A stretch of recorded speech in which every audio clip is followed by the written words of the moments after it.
D'autres agendas vont prendre cette stigmatisation et ils vont en faire un usage qui peut être très dangereux. Want als de overheid voortouw neemt in de strijd tegen de islamofobie, zullen anderen het doen. Maar die wellicht een andere agenda hebben en die die islamofobie zullen misbruiken om de eigen agenda verder werkelijkheid te laten worden.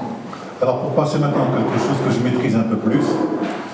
Dat is zowat, dat zijn, laten we zeggen, door inleidende opmerkingen, allemaal materies die ik eigenlijk niet zo goed ken. En nu komen we tot de materie die ik werkelijk goed ken.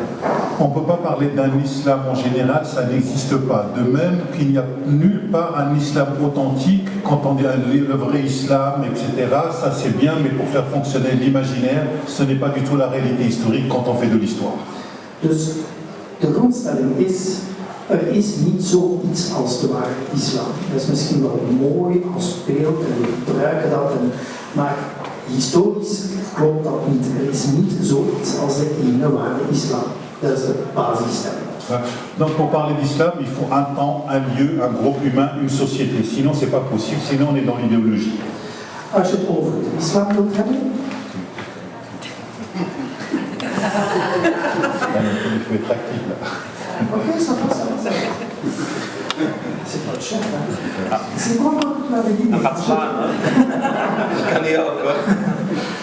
Als we het over de islam willen hebben, dan moeten we het altijd rekening houden dat we het hebben over een fenomeen dat we moeten situeren in de tijd, in een ruimte, in een geografische context, in een context. C'est-à-dire un temps, un lieu, un groupe humain, une société. Oké. In de tijd, in een geografische ruimte, binnen een menselijke groep en binnen een samenleving. Dans l'histoire, il n'y a que des discontinuités historiques, il n'y a pas de continuité historique. Geschiedenis is eigenlijk een opsomming van discontinuïteit. Het is geen historische continuïteit.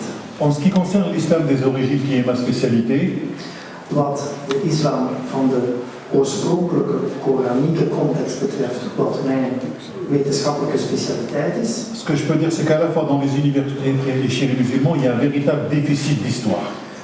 Wat dus die Koranieke context van de islam betreft, kan ik zeggen dat zowel aan onze universiteiten als bij de imams en de moskeeën een werkelijk totaal gebrek aan historische kennis is.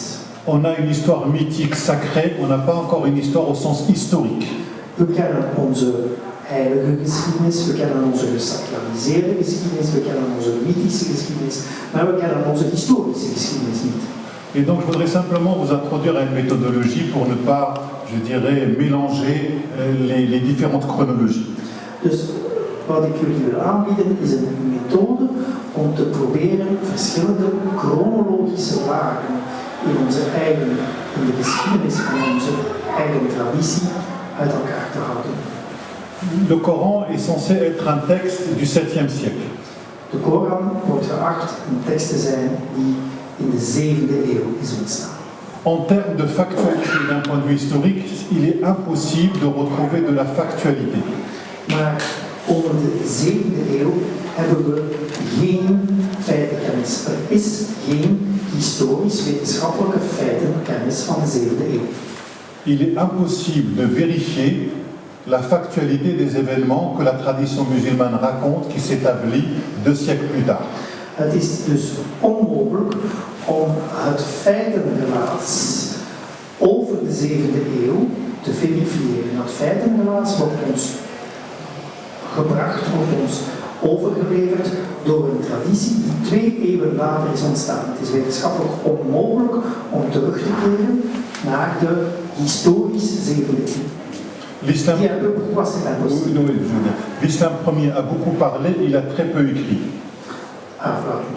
En omdat de oorspronkelijke Koranieke traditie heeft veel gesproken, er werd veel gesproken, het is een orale, een mondelinge traditie, maar er wordt niet geschreven.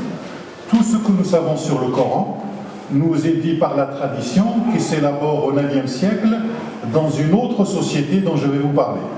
Dus alles wat wij over de Koran weten, is eigenlijk overgeleverd in de 9e eeuw in een andere maatschappelijke context, dan de oorspronkelijke Koranieke context. En daar gaan we het straks nog over hebben. L'historiographie musulmane, ce qu'on appelle la sira, le hadith, le tafsir, ne nous donne pas accès directement au texte, ils reconstruisent le contexte, ils nous donnent une représentation du passé en fonction des enjeux du 9e siècle. Dus de drie voornaamste bronnen van de moslimtraditie, de profetische traditie, de geleerde interpretaties, die reconstrueren het verleden. En het is aan de hand van die reconstructie van het verleden dat wij toegang krijgen tot die oorspronkelijke 7e eeuw. Donc le Coran, selon la tradition musulmane, a été révélé au prophète de l'islam entre 610 et 632. La Sira, par exemple, la biographie elogieuse du prophète, va s'établir en 780. Dus het Koranieke woord is ons, de traditie zegt dat het Koranieke woord is overgeleverd tussen 610 en 632. De mythisch-historische biografie van de profeet daarentegen is van 780. Van 780. Et le hadith, un siècle plus tard, on est 850. En de hadith is nog een eeuw later ontstaan, is dus eigenlijk als helemaal samengesteld rond 850. Donc quand vous voulez étudier le Coran, vous ne devez pas mélanger les deux corpus, même si la tradition musulmane les mélange. Dus als je de Koran wil bestuderen, komt het erop aan om die twee corpussen, het Koranieke corpus en het corpus van de traditie, niet met elkaar te vermengen. Terwijl de traditie dat zelf wel voortdurend doet.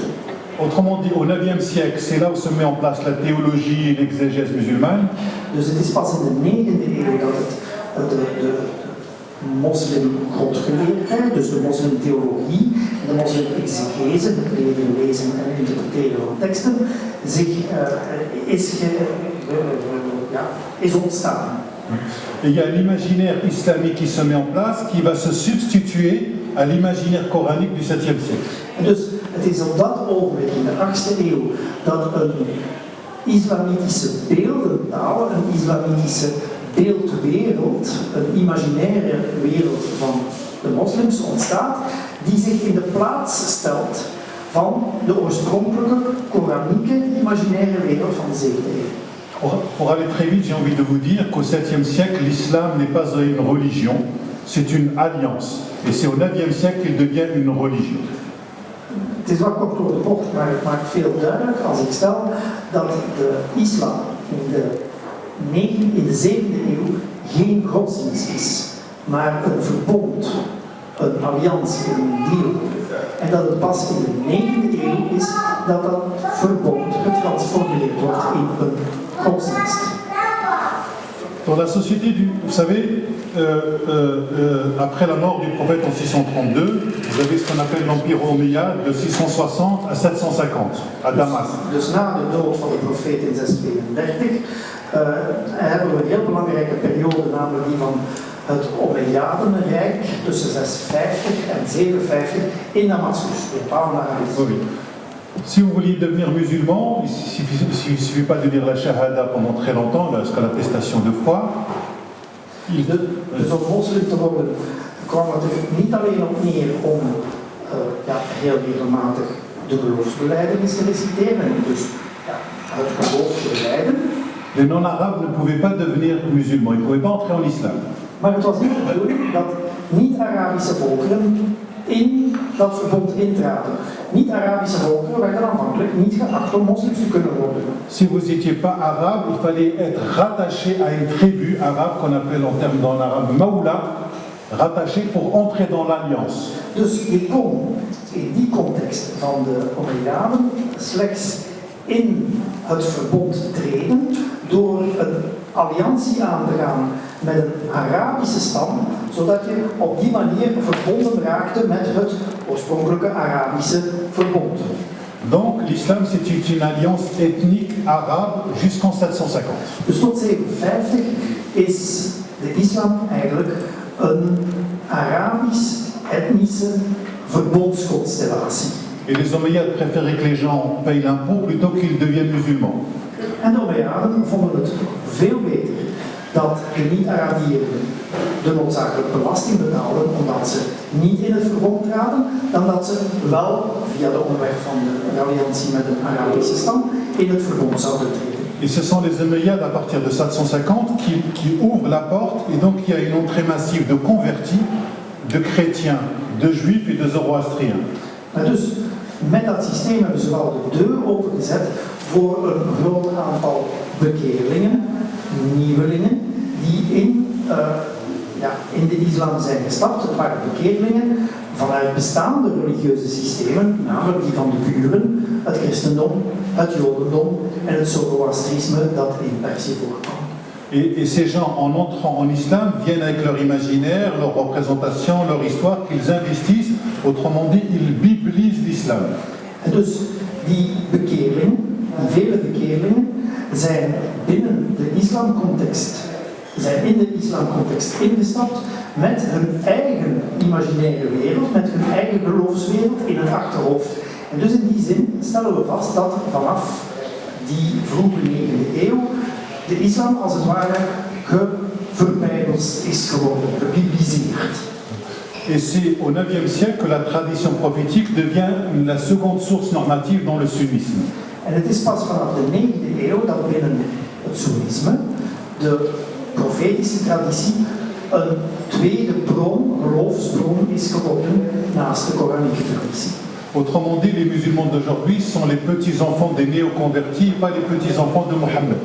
Dus, bouwweg gezegd, zijn de moslims van vandaag kleinkinderen van de bekeerlingen van de 9e eeuw en geen achterkleinkinderen van Mohammed. C'est important de comprendre ça parce qu'on ne croit pas de la même manière au 7e siècle qu'au 9e siècle. Dat is een bijzonder belangrijk onderscheid, omdat de manier waarop men tussen aanhalingstekens gelooft helemaal anders is in de 7e eeuw dan in de